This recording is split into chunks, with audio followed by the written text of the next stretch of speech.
"Hello," said Bilbo. "I wondered if you would turn up." "I'm glad to find you visible," replied the wizard, sitting down in a chair.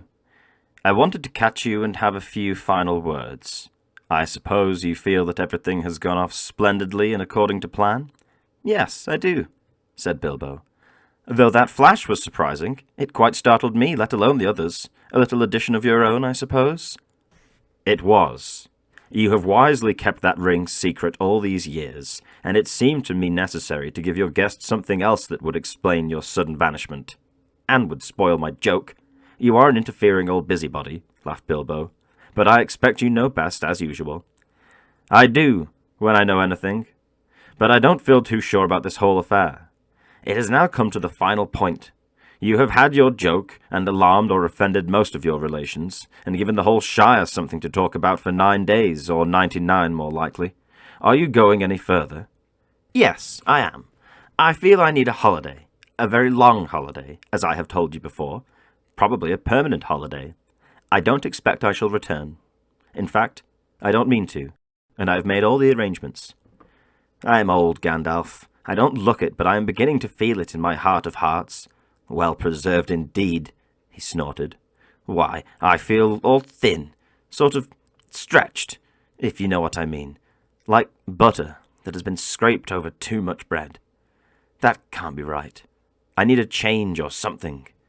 Gandalf looked curiously and closely at him. "No, it does not seem right," he said thoughtfully. "No, after all, I believe your plan is probably the best." "Well, I've made up my mind anyway. I want to see mountains again, Gandalf. Mountains. And then find somewhere where I can rest, in peace and quiet, without a lot of relatives prying around and a string of confounded visitors hanging on the bell. I might find somewhere I can finish my book. I've thought of a nice ending for it."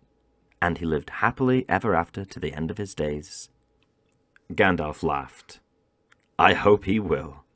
But nobody will read the book however it ends."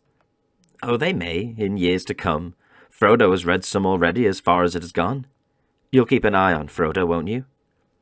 "Yes, I will. 2 eyes as often as I can spare them." "He would come with me, of course, if I asked him. In fact, he offered to once, just before the party. But he does not really want to yet.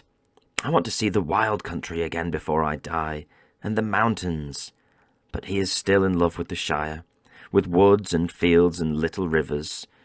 He ought to be comfortable here. I'm leaving everything to him, of course, except a few oddments. I hope that he will be happy when he gets used to being on his own. It's time he was his own master now." "Everything," said Gandalf. "The ring as well. You agreed to that, you remember?" "Well, yes, I suppose so," stammered Bilbo. "Where is it?" "In an envelope, if you must know," said Bilbo impatiently. "There, on the mantelpiece. Well, no, here it is in my pocket." He hesitated. "Isn't that odd now?" he said softly to himself. "Yet, after all, why not? Why shouldn't it stay there?" Gandalf looked again very hard at Bilbo, and there was a gleam in his eyes. "I think, Bilbo," he said quietly, "I should leave it behind. Don't you want to?"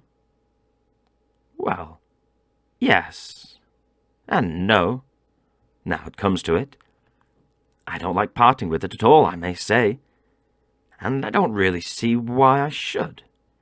Why do you want me to?" he asked, and a curious change came over his voice.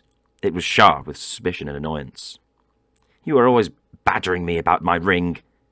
But you've never bothered me about any of the other things that I got on my journey." "No, but I had to badger you," said Gandalf. "I wanted the truth. It was important. Magic rings are, well, magical, and they are rare and curious. I was professionally interested in your ring, you may say, and I still am. I should like to know where it is, if you go wandering again. Also, I think you have had it quite long enough. You won't need it any more, Bilbo, unless I'm quite mistaken." Bilbo flushed, and there was an angry light in his eyes. His kindly face grew hard. "Why not?" he cried. "And what business is it of yours, anyway, to know what I do with my own things? It is my own. I found it. It came to me." "Yes, yes," said Gandalf.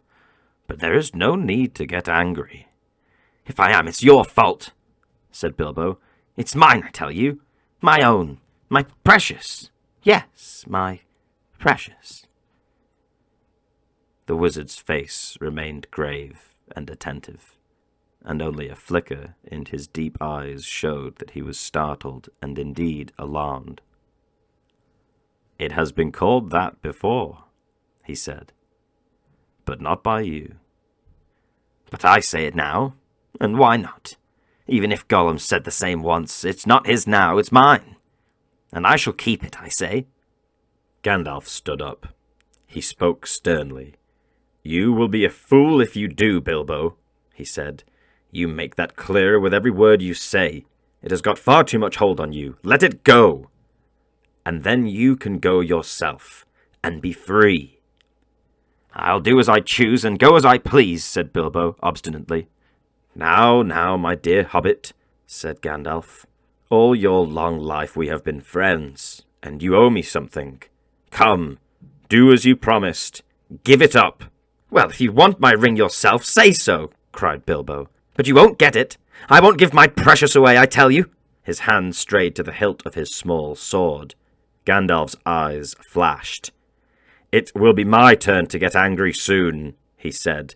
"If you say that again, I shall. Then you will see Gandalf the Grey uncloaked." He took a step towards the hobbit, and he seemed to grow tall and menacing. His shadow filled the little room. Bilbo backed away to the wall, breathing hard, his hand clutching at his pocket. They stood for a while, facing one another, and the air of the room tingled. Gandalf's eyes remained bent on the hobbit. Slowly his hands relaxed, and he began to tremble. "I don't know what has come over you, Gandalf," he said. "You've never been like this before. What is it all about? It isn't mine, isn't it? I found it, and Gollum would have killed me if I hadn't kept it. I'm not a thief, whatever he said." "I have never called you one," Gandalf answered, "and I am not one either. I am not trying to rob you, but to help you. I wish you would trust me as you used." He turned away, and the shadow passed. He seemed to dwindle again into an old, grey man, bent and troubled. Bilbo drew his hand over his eyes.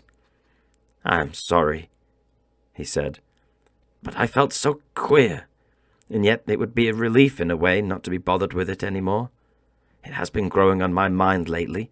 Sometimes I have felt it was like an eye looking at me, and I am always wanting to put it on and disappear, don't you know, or wondering if it is safe and pulling it out to make sure.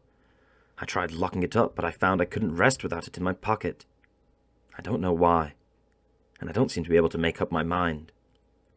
"Then trust mine," said Gandalf. "It is quite made up.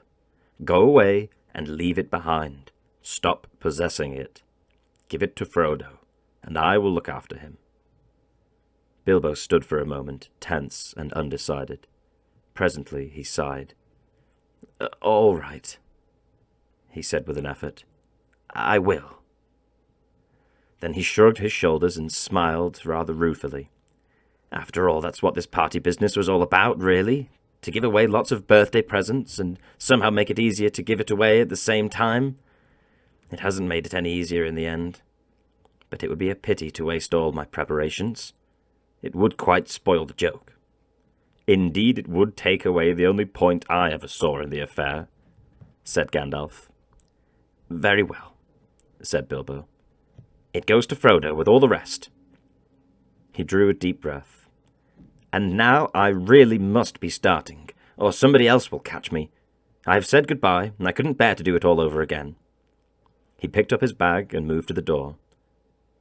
"You have still got the ring in your pocket," said the wizard. "Well, so I have," cried Bilbo. "And my will and all the other documents too. You had better take it and deliver it for me. That'll be safest." "No, don't give the ring to me," said Gandalf. "Put it on the mantelpiece. It'll be safe enough there till Frodo comes. I shall wait for him." Bilbo took out the envelope, but just as he was about to set it by the clock, his hand jerked back, and the packet fell on the floor. Before he could pick it up, the wizard stooped and seized it, and set it in its place. A spasm of anger passed swiftly over the hobbit's face again. Suddenly it gave way to a look of relief and a laugh. "Well, that's that," he said. "Now I'm off." They went out into the hall. Bilbo chose his favourite stick from the stand. Then he whistled.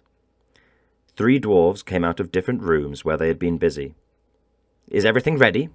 asked Bilbo. "Everything packed and labelled?" "Everything," they answered. "Well, let's start then." He stepped out of the front door.